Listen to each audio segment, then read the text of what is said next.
এতে আমার তেমন কোনো উপকার হয় না, আর যাব না। তো বাবা তারে জোর জবরদস্তি না করিয়া কৌশলে জবাবটা দেওয়ার চেষ্টা করেছেন। কয়লা ফেলানোর যেই ঝাঁকা, যেই ডালি, কয়লা ফেলার ঝাঁকাটা দিয়ে বলছে নদীর থেকে এক ঝাঁকা পানি নিয়ে আসো, এক ডালি পানি নিয়ে আসো। আচ্ছা, বেতের ঝাঁকা অথবা বাঁশের কুঞ্চি দিয়ে তৈরি করা যেই ডালি, এই ডালিতে কি পানি ভরে নিয়ে আসা সম্ভব? বাবাই বলছে নিয়ে আসতে হবে। ছেলে গেছে নদীর থেকে পানি তো উঠায়, কিন্তু যখন উঁচু করে সবগুলো পানি মুহূর্তের ভিতরে ঝরে পড়ে, আবার উঠায়, আবার পড়ে, আবার উঠায়, আবার পড়ে। বহুবার চেষ্টা করে যখন আর হয় নাই, খালি ডালিটা নিয়ে বাবার সামনে এসে বলতেছে, আর কাজ পান নাই আপনি আমার এই কাজ দিছেন? কেন? বয়স হয়েছে বোঝেন না? এর পুরো শরীর জোড়া ছিদ্র, ছিদ্র ছাড়া কিছুই নাই। এর ভিতরে পানি কিভাবে ভরে নিয়ে আসবো আমি? অযথা আমাকে কষ্ট দিচ্ছেন। বাবা বলতেছে পানি নিতে পারো নাই? বলে পারলে কি আর এত কথা বলতাম? পানি এনে তো কবেই দিয়ে চলে যেতাম। পানি যতবার উঠাইছি ততবার পড়ে যায়, যতবার উঠাই ততবার পড়ে যায়। বহুবার চেষ্টা করেছি, এক ফোঁটা পানিও ধরে রাখতে পারি নাই। এই নাও তোমার ঝাঁকা, আমি আর পারবো না এখানে পানি উঠাইতে। বাবা বলছে আমার কি এতই বোকা মনে হয়? ওই ঝাঁকাতে যে পানি আসবে না এটা তুমি বুঝলা আর আমি বুঝবো না? আমিও তো জানি ওই ডালিতে পানি উঠবে না, ওই ডালিতে পানি ভরবে না। তবে তুমি খেয়াল করেছো ডালিটা যখন তোমার হাতে দিয়েছিলাম, যেহেতু এটা কয়লা বহন করার ডালি, ছাই ফেলার ডালি, মা বোনরা চুলায় রান্না করে ছাই ফেলার জন্য ভাঙা একটা ডালি থাকে না, তো ওই ডালির চেহারাটা ছাইয়ের মতোই কালো হয়ে যায়। কামারের কয়লা ফেলানোর ডালিটা কয়লার মতোই কালো হয়ে যায়। পিতা সন্তানকে যেই ডালিটাতে পানি আনবার জন্য নদীতে পাঠিয়েছেন, কয়লা ঢোয়ানোর ডালি হওয়ার কারণে, কয়লা ফেলানোর ঝাঁকা হওয়ার কারণে কয়লার মতোই কালো হয়ে আছে। কিন্তু ছেলে যখন বারবার চেষ্টা করেছে পানি ভরানোর জন্য, পানি তো ভরতে পারে না, এই সত্য কথা, কিন্তু বারবার পানি উঠানোর কারণে কয়লার যত ময়লা ছিল সব ধুয়ে পরিষ্কার, ঝাঁকাটা ডালিটা চকচকে হয়ে গেছে। বাবা বলতেছে দেখো তো, তুমি যখন নিছিলা ঝাঁকাটা, তোমার যখন এই ডালিটা দিলাম তখন যেই কালারের ছিল এখনো কি সেই কালারেরই আছে? না, আগে তো নিছিলাম এই রকমের কালো, আর এখন তো হয়ে গেছে এই রকমের চকচকে। কেন হয়েছে? ঝাঁকাতে পানি উঠানো হয়েছে, পানি ধরে রাখা যায় নাই, তবুও সেটা ফায়দা থেকে খালি নয়, উপকার থেকে খালি নয়। পানি বহন করা যায় নাই ঠিক, কিন্তু ওই ঝাঁকা আর ডালির ভিতরে যে পরিমাণ ময়লা, কয়লার ময়লা ছিল, সবগুলো ধুয়ে পরিষ্কার হয়ে গেছে। কোন সময় ছেলে চিন্তাও করতে পারে নাই, ছেলে পরিষ্কারের চিন্তা তো ছিলই না তার মাথায়। মাহফিলে আসলে কাজ হয় না, কোনো আমল ধরতে পারি না, বদ আমলগুলো ছাড়তে পারি না, ভালো হইতে পারি না, খারাপ তো খারাপই থেকে যায়, বেনামাজি বেনামাজি থেকে যায়, নেশাখোর নেশাখোরে থেকে যায়। মুআজ্জাজ মুহতারাম, সব ভালো না হইলেও ডালিতে পানি হয়তো ভরবে না, কয়লার ময়লাগুলো অটোমেটিক পরিষ্কার হয়েই যাবে। মাহফিলে বৈশা মরণের কথাগুলো যখন শুনবে, কবরের আযাবের কথাগুলো শুনবে, জাহান্নামের শাস্তির কথাগুলো যখন শুনবে, দিলের ভিতরে কিঞ্চিত হলেও ভয় তৈরি হবে কি হবে না? হবে কি হবে না? এজন্য কাজ হয় না মাহফিলে গিয়া, কিচ্ছু হবে না এ কথা বলে দূরে থাকবে যারা, ফাঁকিতে পড়বে তারা। এই মাহফিলে সর্বাত্মক সহযোগিতা আমরা করব ইনশাআল্লাহ। আল্লাহ তাআলা আমাদেরকে তৌফিক দান করেন। মুআজ্জাজ মুহতারাম,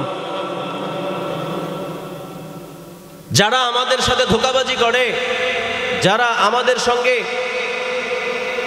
ছল চাতুরি করে, যারা কৌশলে আমাদেরকে প্রতারিত আর ঠকানোর চেষ্টা করে, তাদের কথা তো আমরা খুব বিশ্বাস করি, তাদের কথার উপরে শতভাগ আমল করি, কিন্তু আমাদের জন্য প্রকৃত অর্থের দরদি মুহাম্মদুর রাসূলুল্লাহ সাল্লাল্লাহু আলাইহি ওয়াসাল্লাম যা বলেছেন সেটা ওভাবে মেনে নিতে পারি না। আমাদের সৃষ্টিকর্তা, আমাদের খালেক, আমাদের রিজিক দাতা রাজ্জাক আমাদেরকে যেই ফর্মুলা দিয়েছেন সেটা আমরা ওভাবে মানতে পারি না। বিশ্বাস না হইলে এখানে যারা উপস্থিত আছেন বলেন, সবাই চিনি দিয়ে চা খান? চিনি ছাড়া চা খান? এরকম কেউ আছেন? একটু কষ্ট করে হাত উঠান তো। চায়ে চিনি খান না, চিনি ছাড়া চা কেউ নাই। ওই যে একজন মুরব্বী আছেন, হ্যাঁ, ডায়াবেটিস যাদের ধরছে তারা চায়ে চিনি দিতে কতবার যে নিষেধ করে। কেন? ডাক্তার বলছে এখন চিনি খাইলে সমস্যা। যারা গ্যাস্ট্রিকের রোগী হয়ে গেছেন, মুখরোচক ভাজা পোড়াগুলো সামনে আসলে জিহ্বা তো হাত থেকে লেলিয়ে বেরিয়ে আসে, খাবো খাবো করে ভিতর থেকে ব্রেক দেয়, খবরদার ওতে হাত দেওয়া যাবে না, কারণ বুকের জ্বালা পোড়ায় কয়েকদিন যাবৎ ঘুম হয় না, আবার ওখানে হাত দেব, ডাক্তার বলে দিছে ওগুলো খেলে বাড়বে। অথচ সে ডাক্তার তো ওই ডাক্তার যে অপ্রয়োজনে 5-7টা টেস্ট দিয়ে পকেটের টাকাগুলো কেটে মেরে বের করে নিয়েছে। সে ডাক্তার বলে দিল চিনি খাইলে ডায়াবেটিস বাড়বে, ক্ষতি হবে, খাওয়া যাবে না, বন্ধ করে দিলাম চিনি খাওয়া। ডাক্তার বলল তুমি গ্যাস্ট্রিকের রোগী, তোমার এই ভাজা পোড়া খাওয়া যাবে না, বন্ধ করে দিলাম, খাইলাম না। মুহাম্মদুর রাসূলুল্লাহ সাল্লাল্লাহু আলাইহি ওয়াসাল্লাম নিজের ফিকির না দুনিয়াতে করেছেন, না কবরে করছেন, না আখিরাতে করবেন, না নিজের চিন্তা, না নিজের পরিবারের চিন্তা, না নিজের বংশের লোকের চিন্তা।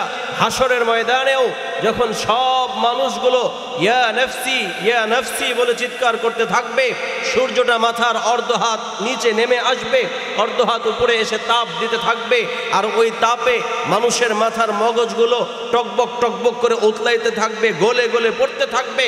মানুষ তার নিজের কৃতকর্ম অনুসারে রক্ত, ঘাম আর পুজের ভিতরে হাবুডুবু খাইতে খাইতে সব মানুষগুলো বলবে ইয়া নফসি ইয়া নফসি ইয়া নফসি, হায় আমার মুক্তি কিভাবে হবে, আমার মুক্তি কিভাবে হবে, আমার মুক্তি কিভাবে হবে।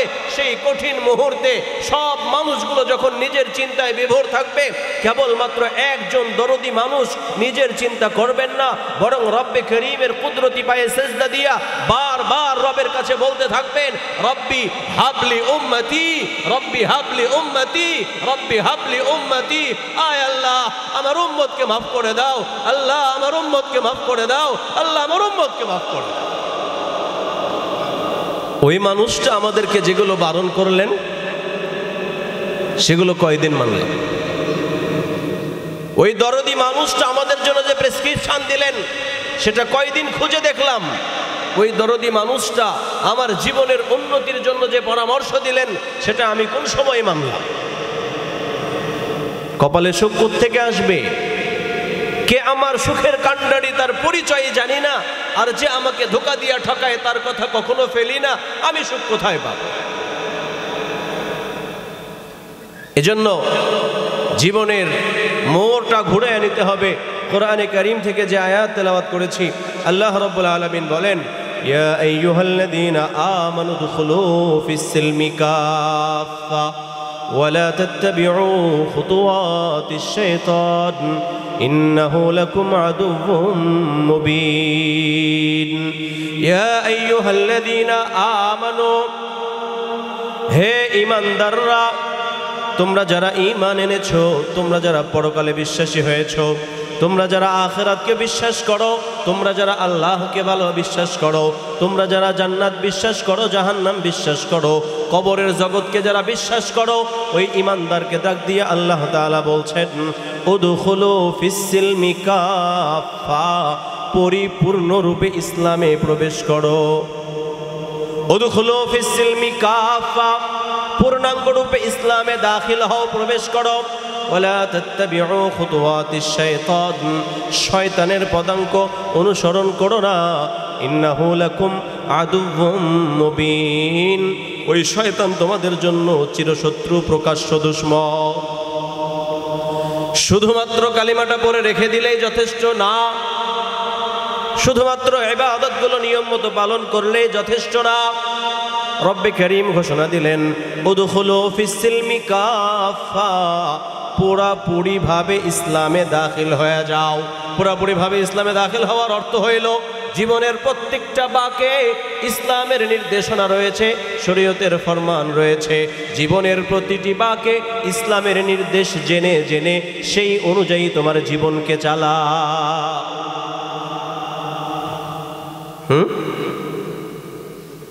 আমরা ইসলামকে একেবারে হাতে গোনা কয়েকটা ইবাদতের ভিতরে সীমাবদ্ধ করে ফেলেছি।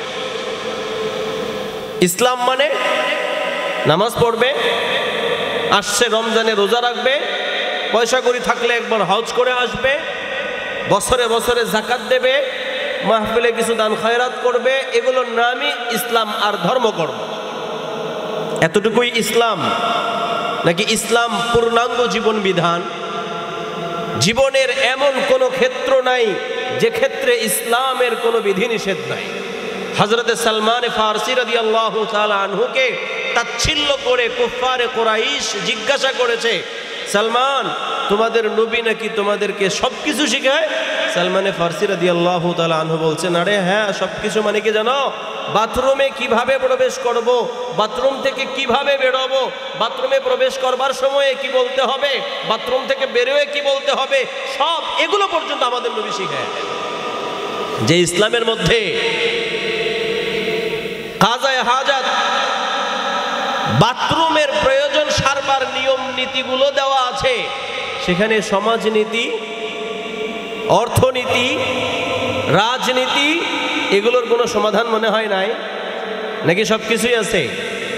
আমরা তো নামাজ পর্যন্ত ইসলামকে সীমাবদ্ধ করে ফেলেছি। কেউ নিয়মিত নামাজি হয়ে গেলে বিশাল বড় ধার্মিক বলে তাকে সার্টিফিকেট একটা লাগাইয়া দেয়। হ্যাঁ, আমি একটা হাদিস পড়েছি আপনাদের সামনে, হযরত আবু হুরায়রা রাদিয়াল্লাহু তাআলা আনহু থেকে বর্ণিত। জাআ রাজুলুন ফাকালা ইয়া রাসূলুল্লাহ, হযরত নবী মুহাম্মদুর রাসূলুল্লাহ সাল্লাল্লাহু আলাইহি ওয়াসাল্লামের কাছে একজন সাহাবী আসলেন। সাহাবী এসে নবীজির কাছে রিপোর্ট দিচ্ছেন, ইয়া রাসূলুল্লাহ, ইন্না ফুলানাতান তুযকারু মিন কাতরাতি সালাতিহা ওয়া সিয়ামিহা ওয়া সাদাকাতিহা। নবী গো, আমাদের ওই এলাকায় একজন মহিলা আছে, বড় নামাজি মহিলা। তুযকারু মিন কাতরাতি সালাতিহা, খুব বেশি নামাজ পড়ে, এত বড় নামাজি, পুরো এলাকার ভিতরে নামাজি বলে প্রসিদ্ধ হয়ে গেছে। তুযকারু মিন কাতরাতি সিয়ামিহা, মহিলাটা বেশ রোজা রাখে, রোজাদার হিসেবে ফেমাস হয়ে গেছে, ভাইরাল হয়ে গেছে, খুব রোজা রাখে।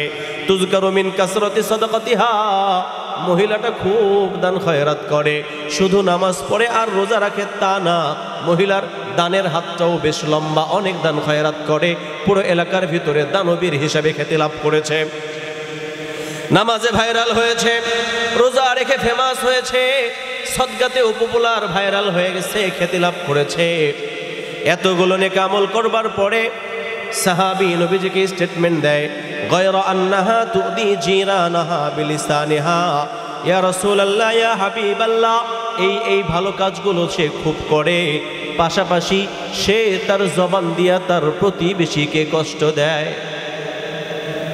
খুব নামাজ, খুব রোজা, খুব সদকা করে, শুধুমাত্র তার প্রতিবেশীরা তার জবান থেকে নিরাপদ নয়।